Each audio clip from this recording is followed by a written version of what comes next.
కాంగ్రెస్ ప్రభుత్వం రేవంత్ రెడ్డి రైతులకు ఇచ్చిన హామీలు అమలు చేయక రైతులను మోసం చేస్తున్నారని మాజీ మంత్రి ఎమ్మెల్యే హరీష్ రావు విమర్శించారు. రైతు రుణమాఫీ పూర్తి స్థాయిలో అయ్యే వరకు తాను నిద్రపోను, రేవంత్ రెడ్డిని నిద్రపోనియనని హరీష్ రావు అన్నారు. రేవంత్ రెడ్డి ఇచ్చిన 6 గ్యారెంటీలతో తన ప్రజలకు న్యాయం జరిగితే రాజీనామా చేస్తానని సవాల్ చేశారు. కానీ రైతు రుణమాఫీ కాలేదు, నేను రాజీనామా చేయాలా, రేవంత్ రెడ్డి చేయాలా అని ప్రశ్నించారు.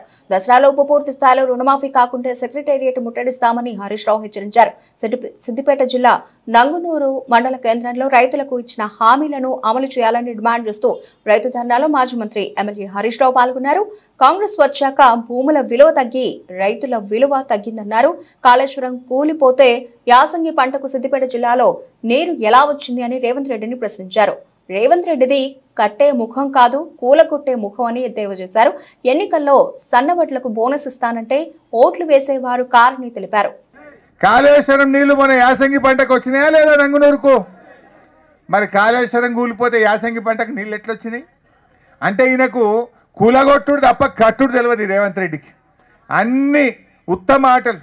కాళే మాఫీ మొన్న ఏం చెప్పినప్పుడు ఎలక్షన్ అప్పుడు, ఇంకెవరైనా తెచ్చుకోని వాళ్ళు ఉంటే జల్లి ఉరుకుర్రి, బ్యాంకుకు ఉరుకుర్రి, జల్లి తెచ్చుకోర్రి. ఇక 9వ తారీఖు నేను రాగానే మొదలు సంతకం పెడతా, మొదలే రుణమాఫీ, ఇక మీ వాడితేనే ఉంటాయి బ్యాంకుల, జల్ది ఉరుకుర్రి అన్నాడా లేదా? సంతకం పెట్టుకొని ఓట్లు అడుగుతావా నువ్వు? మొదలు సంతకం పెడతా, 7వ తారీఖే రుణమాఫీ చేస్తా అన్నావు, మళ్ళీ ఏ ముఖం పెట్టుకొని పార్లమెంట్ ఎలక్షన్లలో ఎంపీ ఎన్నికలలో ఓట్లు అడుగుతావని బిగ్గరగా దొరకబట్టినా. బిడ్డ నీ సంగతి ఏంటి? నువ్వు పార్లమెంట్ ఎన్నికల్లో ఓటు అడగాలంటే నువ్వు రుణమాఫీ చేయాలి. నువ్వు రుణమాఫీ చేస్తావా చెయ్యవా అని గట్టిగా పట్టినా. నేను తిట్టుడు పెట్టినా, రోజు తిట్టుడు పెట్టినా. పెడితే మాట్లాడంగా మాటలు పెరిగినాక నేను మాట అన్నా, నువ్వు రుణమాఫీ చేస్తే ప్రతి రైతుకు అన్న మాట ప్రకారంగా రుణమాఫీ చేయి, అవ్వ తాతలకు 4000 పింఛన్ ఇయ్యి, మా అక్క చెల్లెలకు చెప్పిన మాట ప్రకారం 2500 ఇయ్యి, నేను రాజీనామా పెడతా అని చెప్పిన. ఇయ్యకపోతే నువ్వు పెడతావా రాజీనామా అన్నా.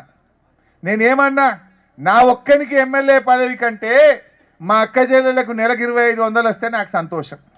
నా ఒక్కనికి ఎమ్మెల్యే పదవి కంటే మా రైతులందరికీ రుణమాఫీ అయితే నాకు అందులో సంతోషం ఉంటుంది. నా ఒక్కనికి ఎమ్మెల్యే పదవి కంటే మా ముసలోళ్ళకి కేసీఆర్ 200 చేసిండు, నువ్వు 4000 చేయరా బిడ్డ, అవ్వ తాతలకు 4000 వస్తే నాకు సంతోషం, నేను అవన్నీ వస్తే నేను వదిలిపెట్టా ఎమ్మెల్యే అని చెప్పిన. నువ్వు విడిచిపెడతావా చేయకపోతే అన్న. రైతుల ఆవేశాలు రాకముందు ఈ పండుగలోపు, వచ్చే బతుకమ్మ దసరా పండుగలోపు రైతులందరికీ రుణమాఫీ చేయాలని ఈ ప్రభుత్వాన్ని హెచ్చరిస్తా ఉన్నాం.